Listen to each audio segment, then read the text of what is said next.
ये बहुत पुरानी कहानी है, राजा महाराजाओं के ज़माने की। एक सम्राट का छोटा बेटा बहुत ही उपद्रवी था। सम्राट का वो कोई भी बात नहीं सुनता था, बहुत शैतानी करता और वो सम्राट बड़ा ही क्रोधी था। एक दिन अपने बेटे की शैतानियों से तंग आकर उसने अपने बेटे को घर से निकाल दिया। सम्राट के मंत्री उसे कहीं दूर छोड़कर आ गए। उस वक्त सम्राट का बेटा मात्र 8 साल का था। अब उस बच्चे के लिए बड़ी मुश्किल हो गई।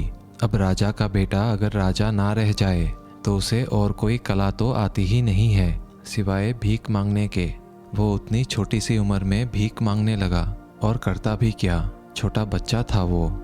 धीरे धीरे समय अपनी रफ्तार के साथ चलता रहा और बहुत वर्ष बीत जाने के बाद उसे स्मरण ही नहीं रहा कि वो कभी राजकुमार भी हुआ करता था और महलों में सुख सुविधाओं के साथ रहा करता था।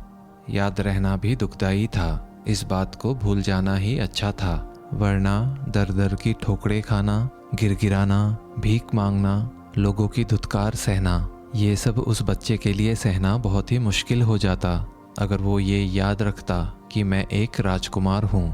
हमारे मन की एक खूबी होती है, वो हमारी स्मृतियों को बदलता रहता है। जीवन के परिस्थितियों के मुताबिक परिवर्तन होता रहता है। जो लोग अपने स्मृतियों से जुड़े होते हैं वो जीवन में कभी आगे नहीं बढ़ पाते, क्योंकि उनकी स्मृतियां उन्हें पीछे खींचकर लेकर आती है। धीरे धीरे काफ़ी समय बीत गया। अब सम्राट का वो बेटा बड़ा हो चुका था। दूसरी तरफ उसके पिता यानी सम्राट अब बूढ़ा हो गया था। कोई 80 साल की उसकी उम्र हो चुकी थी। बेटे की उम्र भी अभी 50 साल के करीब हो चुकी थी। संयोग ऐसा हुआ कि एक दिन भटकते भटकते सम्राट का बेटा अपने ही महल के पास से गुजरा। उसे तो पता भी नहीं था, याद भी नहीं था कि ये उसका ही महल है। लेकिन बूढ़े बाप ने खिड़की से देखा और उसने अपने बेटे को पहचान लिया। अपने मंत्रियों और दरबारियों को लेकर उसके पीछे भागा कि इसे पकड़ो, ये भिखारी, ये तो मेरा बेटा है। वृद्ध अवस्था में बाप का क्रोध भी समाप्त हो चुका था। युवा अवस्था में ताकत होती है, जवानी की शक्ति होती है, भयंकर क्रोध होता है। लेकिन वृद्ध अवस्था में खून ठंडा पड़ चुका था। पुत्र के प्रति वो नाराजगी जा चुकी थी और वो उसका इकलौता बेटा भी था।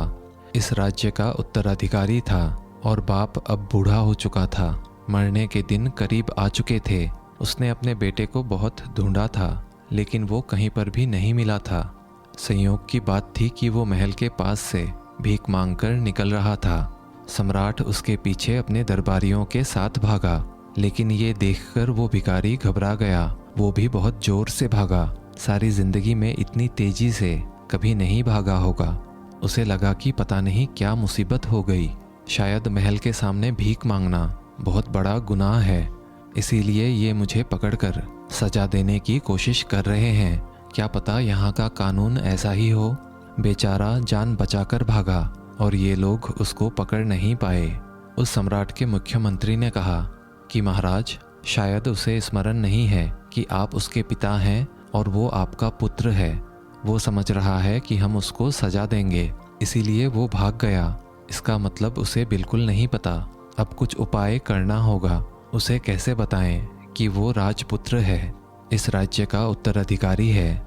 सम्राट तो ये सुनकर रोने लगा और कहा कि कहीं से भी मेरे बेटे को वापस ढूंढकर लेकर आओ। मंत्रियों ने कहा कि महाराज, आप धीरज रखना, एकदम से उसे नहीं बताना कि वो आपका बेटा है। हम लोग धीरे धीरे उसे फुसलाने की कोशिश करेंगे, क्योंकि इतनी बड़ी बात है, वो यकीन नहीं कर पाएगा। क्या पता पागल हो जाए, डर जाए, सोचे कि क्या साजिश बुन रहे हैं ये लोग। धीरे धीरे उसकी खोज की गई। एक साधारण सिपाही उससे जाकर मिला। सम्राट के यहाँ एक सफाई करने वाले की ज़रूरत है। अगर तुम चाहो तो तुम ये नौकरी कर सकते हो। उस भिखारी को ये बात सही लगी। उसने सोचा कि भीख मांगने से अच्छा तो नौकरी कर लेना है, पर सफाई करनी उसको आती नहीं थी। ये बात उसने सिपाही को बताई, पर सिपाही ने कहा कि कोई बात नहीं, हम समझा देंगे, इसमें कौन सी बड़ी बात है, सफाई तो कोई भी कर सकता है। और उसके बाद वो भिखारी महल में नौकर के रूप में काम करने लग गया। कुछ महीने सफाई करने के बाद उसे उसी महल में माली का काम मिल गया।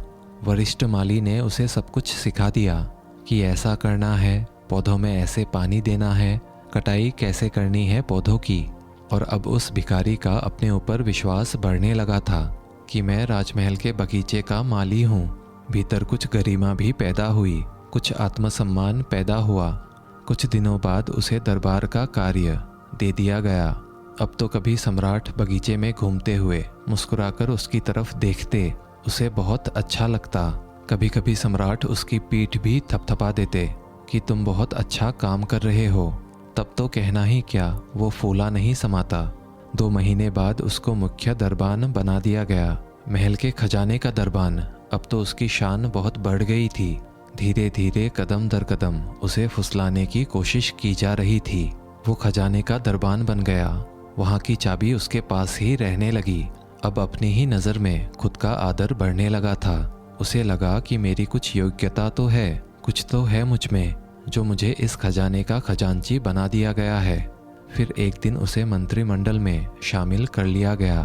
अब तो कहना ही क्या, वो राजा के सलाहकारों में से एक हो गया था। उसे अपनी किस्मत पर भरोसा ही नहीं आता था।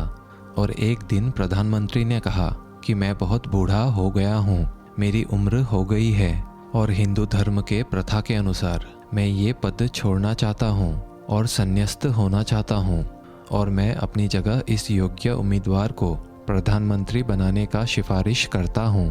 सम्राट ने इस बात पर मंजूरी दे दी कि ऐसा ही किया जाए। उस भिखारी को भरोसा तो ना आता था कि मेरा भाग्य इतना अच्छा कैसे हो सकता है, मुझ में ऐसा कौन सा गुण है जो ये लोग देख पा रहे हैं।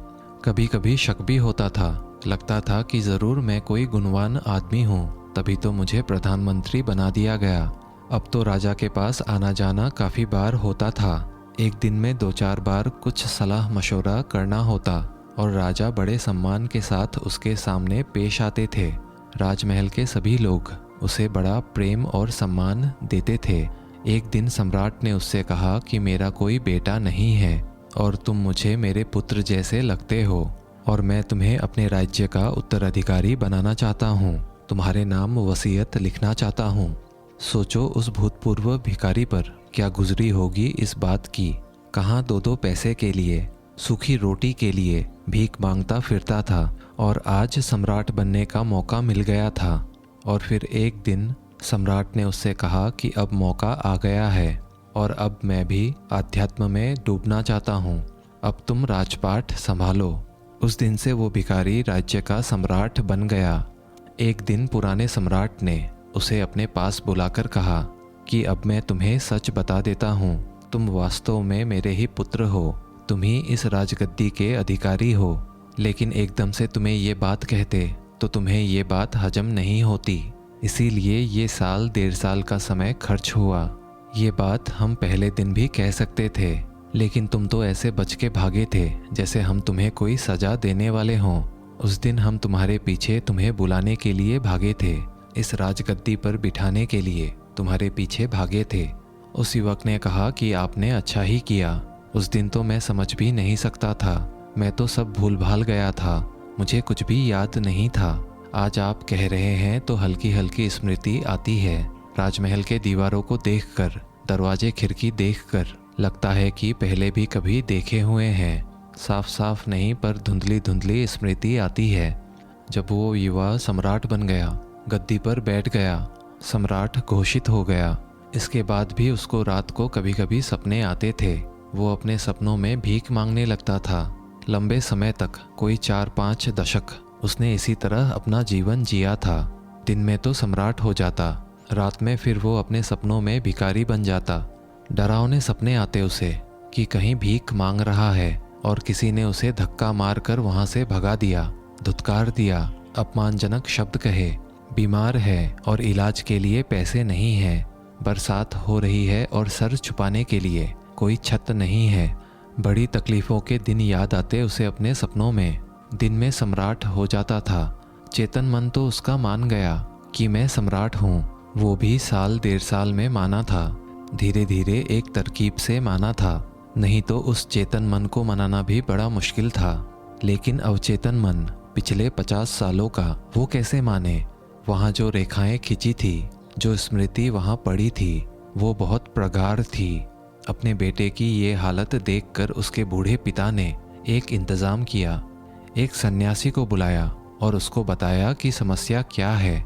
पिता ने सन्यासी को बताया कि दिन में तो ये राजा जैसा व्यवहार करता है, लेकिन सपने में फिर से भिखमंगा हो जाता है।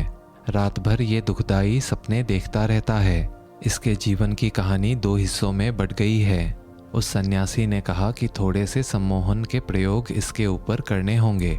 अवचेतन मन तक ये धारणा पहुंचानी होगी कि ये सम्राट है। अवचेतन मन को अभी तक यही लगता है कि ये एक भिखारी है। उस सन्यासी ने लगभग 3 महीने रोज उसके ऊपर कई प्रयोग किए। उसे योग निद्रा में ले जाकर सुझाव देता कि तुम सम्राट हो, भाव करो कि मैं सम्राट हूँ। रात सोते समय ये प्रयोग करता। यही भाव करते करते वो उसे सुला देता। चित्रात्मक रूप से उसे ये दिखाने की कोशिश करता कि तुम सम्राट हो।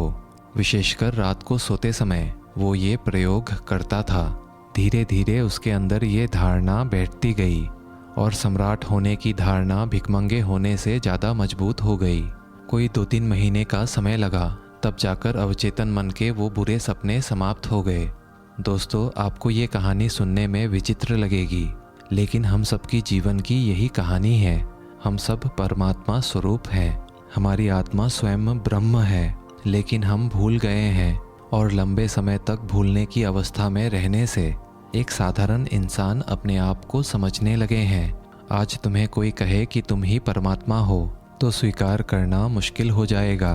तुम हंसने लगोगे, तुम इसे मजाक समझोगे, क्योंकि हमारा अवचेतन मन अपने आप को एक साधारण इंसान समझने लगा है।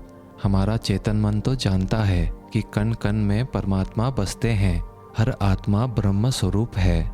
लेकिन फिर भी अगर कोई हमें कहे कि तुम परमात्मा हो तो ये हमें मजाक लगता है। क्यों? क्योंकि हमारा अवचेतन मन उसको स्वीकार नहीं कर सकता। अगर हम योग निद्रा में जाकर कुछ प्रयोगों के माध्यम से अपने अवचेतन मन में कोई भी धारणा स्थापित कर लें, किसी भी तरह की धारणा जो भी हम अपने जीवन में पाना चाहते हैं, आनंद, खुशी या फिर धन दौलत या कामयाबी या सफलता या कुछ भी, अगर योग निद्रा में जाकर ये प्रयोग किया जाए तो कोई भी काम, कोई भी सफलता बहुत आसानी से प्राप्त की जा सकती है। बिस्तर में जाने के बाद और सोने से पहले जब हम आधी निद्रा में होते हैं, जब हमारा दिमाग बहुत आसान तरीके से सम्मोहित किया जा सकता है, उस वक्त अगर हम अपने दिमाग में ये मंत्र दोहराते रहें कि मैं जो करना चाहता हूँ वो मुझे करना है, या जो भी हम पाना चाहते हैं उसे एक मंत्र की भांति उस सम्मोहन वाले दशा में अगर हम दोहराते चले जाएं, तो कुछ हफ्तों के प्रयोग के बाद ही हमारा जीवन एकदम से परिवर्तित हो जाएगा। दोस्तों, सोते वक्त अच्छे विचारों को सोचना, इस प्रयोग को आप अपने जीवन में ज़रूर अपनाएं।